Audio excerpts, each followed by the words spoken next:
Hello everybody, welcome to the channel. My name is Benjamin Schipper. I am a cartoonist, and this channel is all about reviewing and showcasing the comics, books, art books, and material that I love and I keep in my library and reference for my own work. Today we're going to look at Star Wars The Bounty Hunters, Kenix Kill, an old Star Wars comic back when Dark Horse had the licensing rights to Star Wars.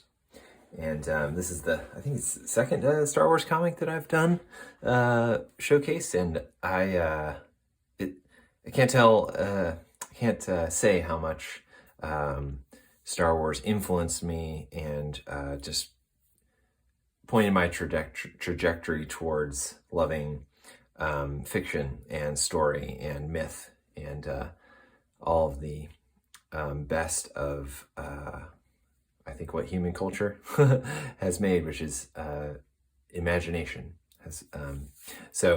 I'm excited to dive into stuff from my past and that was important to me.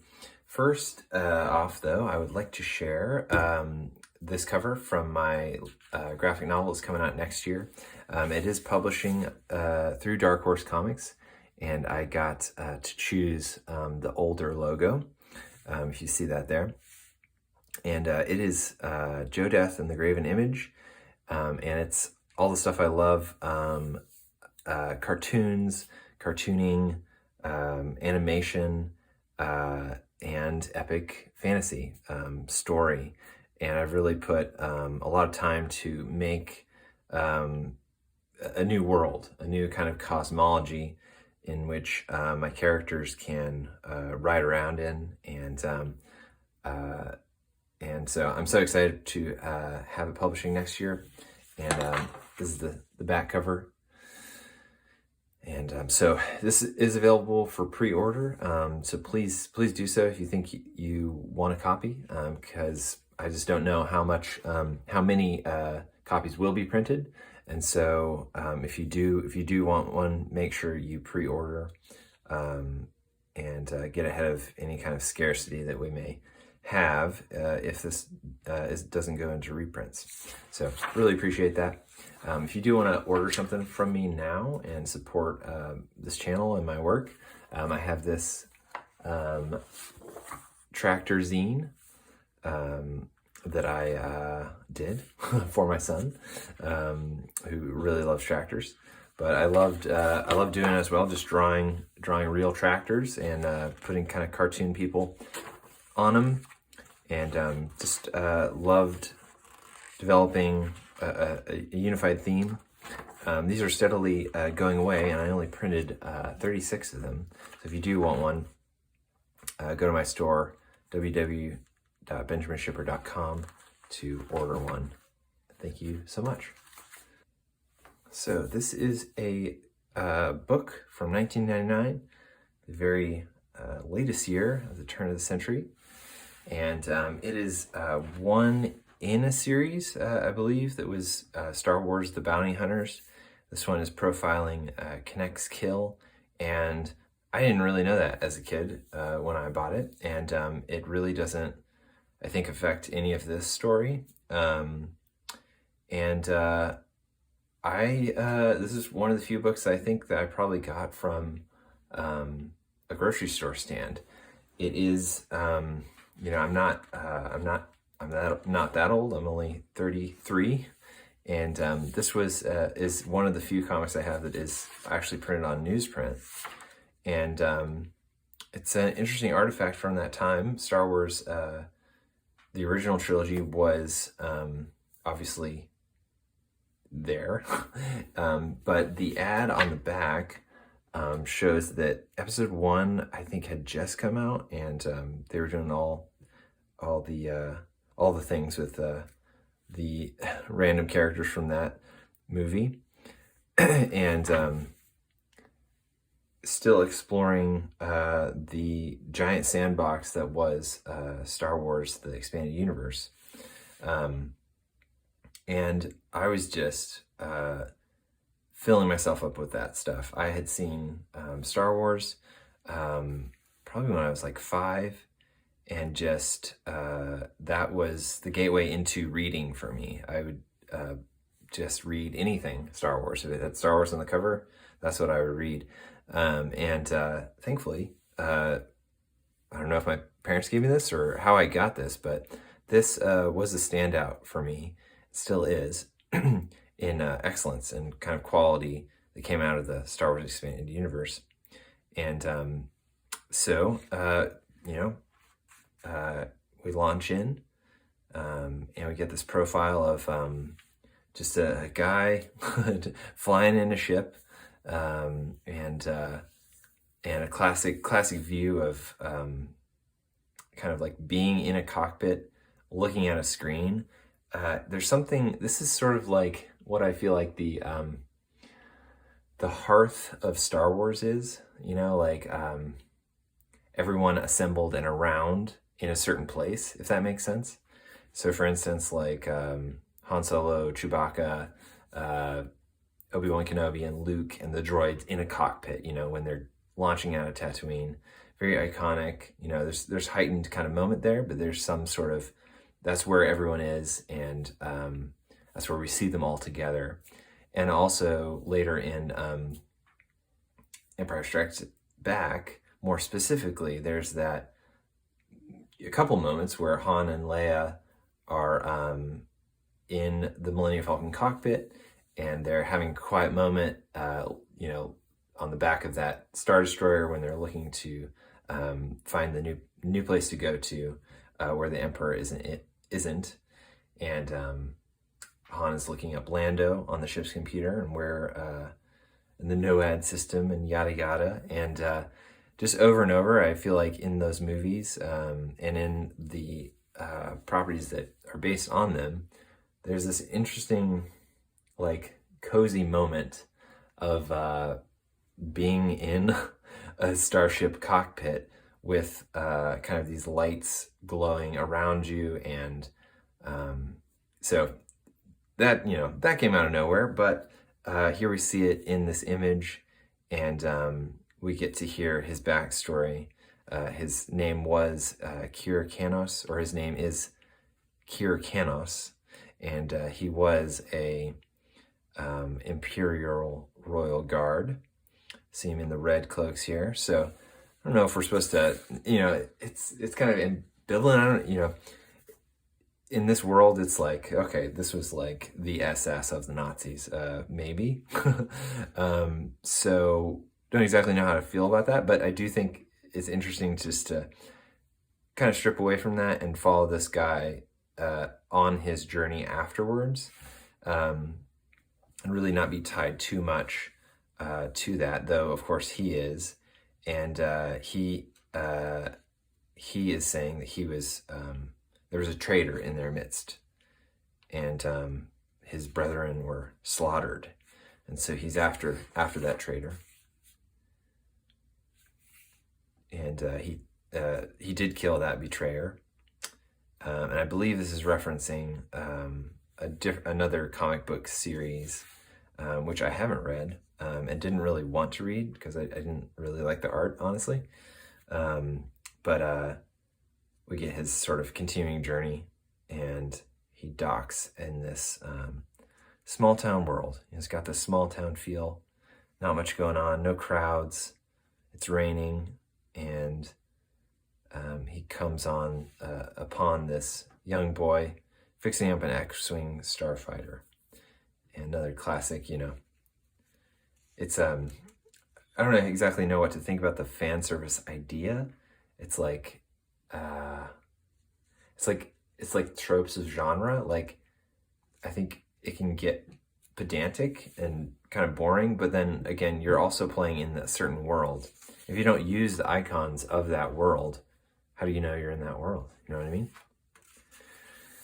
So, the young boy fixing up a ship to go anywhere, or to go somewhere.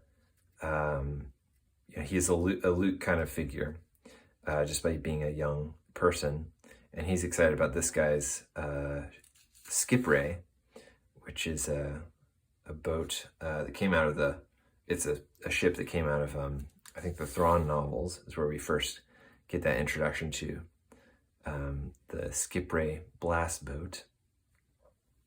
But he takes him as a bounty hunter, sees the guns on the ship, and there's some oppression in this city or town from Bangir's hunters. So Bangir is sort of this like crime boss of this town, and no one's standing up to him. And here we enter some sort of Clint Eastwood type stuff where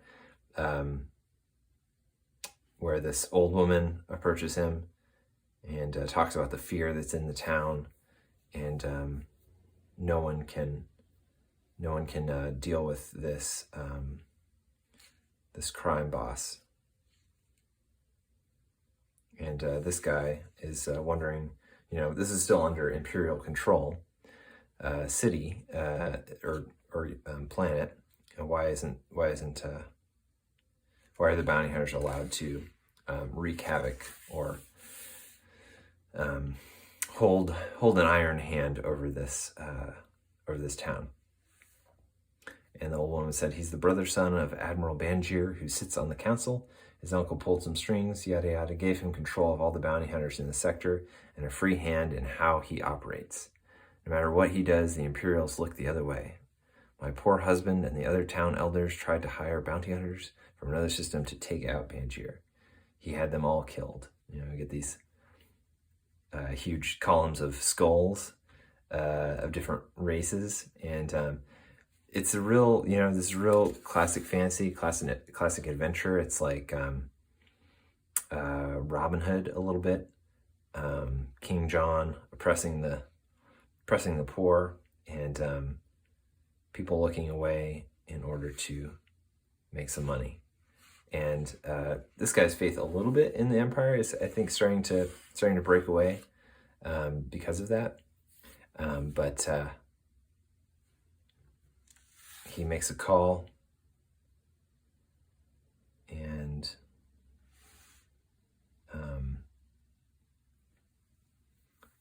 we get from this that he's going under the name of Kenix Kill, kind of an alter ego, I suppose, of him, and kind of lets it drop that he's there.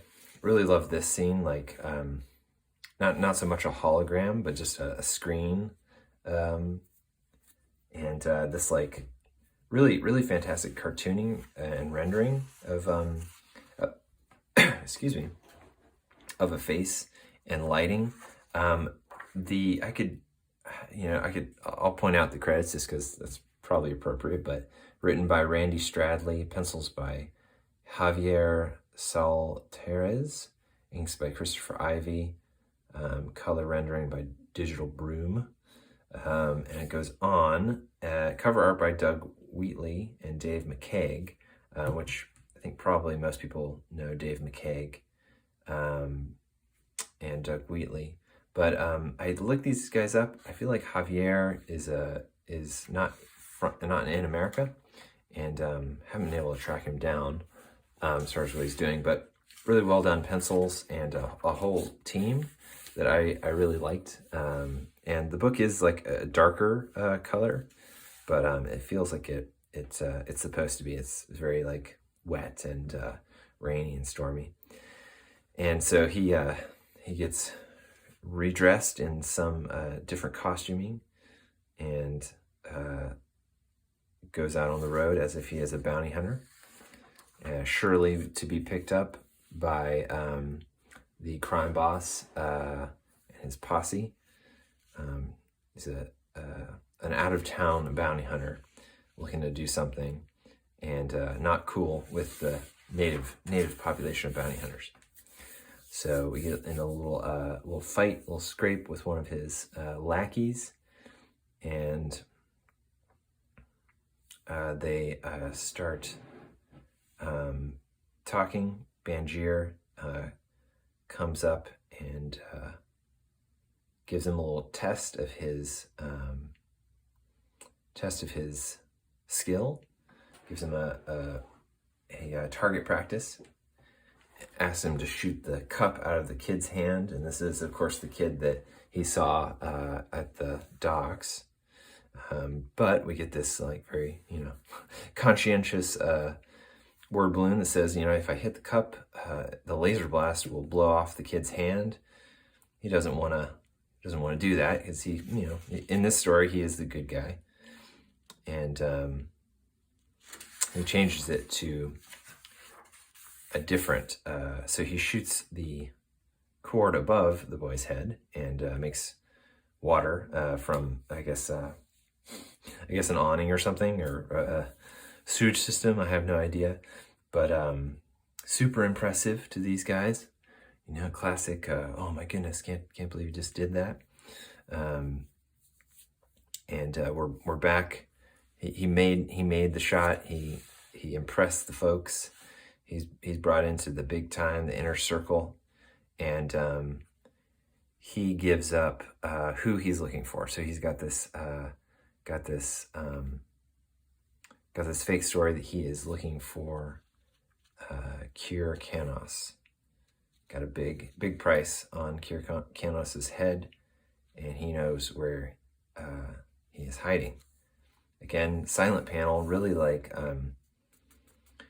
effective to be like, this is impressive. So less dialogue, more silence, more expression in the faces. It was really impacting to me as a kid.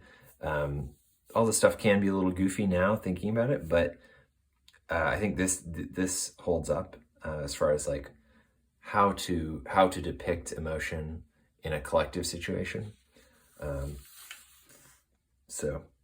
of course, we all know he is Kir Kanos, and so we're about to see some fireworks. And everyone's saying, why would he come here? Planet's crawling with bounty hunters. And he says logically, well, what better place to hide under your noses? He gets a big party together. They'll split the reward. Everyone's excited and they're off. It's very African safari type stuff. Like even Bangier's, his hat has like a little bit of leopard spot and print. And I really like this. It was a weird mix of genres. I felt like African safari, Star Wars. It reminded me a little bit of there is this Star Wars novel series called Tales from the Old Republic, or was it the New Republic? I think, but really kind of fun short stories. And I think that's where the EU really thrives. I think is good short story writing, but he leads them on a long trek up into the hills, into the mountains. They're not super happy with the Boy Scout routine, but and they say, where is he?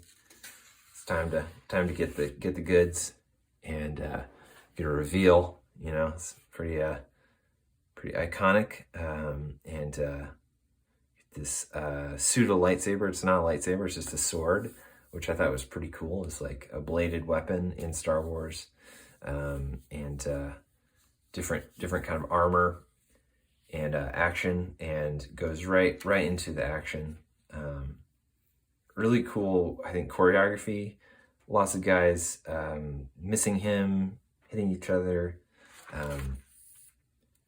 clanging and banging. Classic, not gonna look, but I'm gonna kill the guy behind me. Super goofy, but they surround him and with guns, and he reminds them the reward is only half if he's dead. So it's in their best interest to get him alive, and we do get this goofy attack here, and what looks like a Earthworm Jim character, an evil Earthworm Jim character with a blade.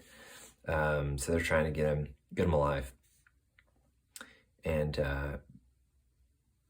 Banshee. This is a nice touch to show how, you know, evil this guy is. He set his Imperial liaison troops to kill everyone, but you know, Kyrkanos when they return. So he doesn't have to share any of the bounty with them as a result, and he gets to keep all of it. So really calculating, kind of evil dude. Love it when he gets upset and boom, Kyrkanos took off the garb of Kenix kill, and we get this like revenger moment. And some nice kind of dialogue. You and your family are traitors to the Imperium, thus die all traitors. You know, very like epic poems, Greek and Roman kind of tragedy. And 2 days later, he's back in his getup. His friend has come to pick him up, I suppose. And he actually trades ships. So he takes the X-Wing and leaves the Skipray, his ship, to the young boy. So it's you know, I don't know, you know, where to take this guy. I mean, he's you know, come from one side. I guess he was believing in a type of imperial power and strength as far as order, and he probably bought into this idea that like extreme control is good for most people. And so it sounds like he's flipping a little bit, and he's seeing a little bit of the duplicity of that type of regime. And anyway, interesting character, fun look. I love books like this, little stories, and set in big universes. I just think that there could be much more done than there is being done in Star Wars and other, well, I'll just say it's Star Wars. It seems like we're all just so focused on the principal characters, and I mean, there's a lot of new development. It just, I don't know. I don't know. It just seemed, perhaps this is nostalgic. Perhaps I'm just not into the new stuff. But wanted to showcase this one because I like it so much.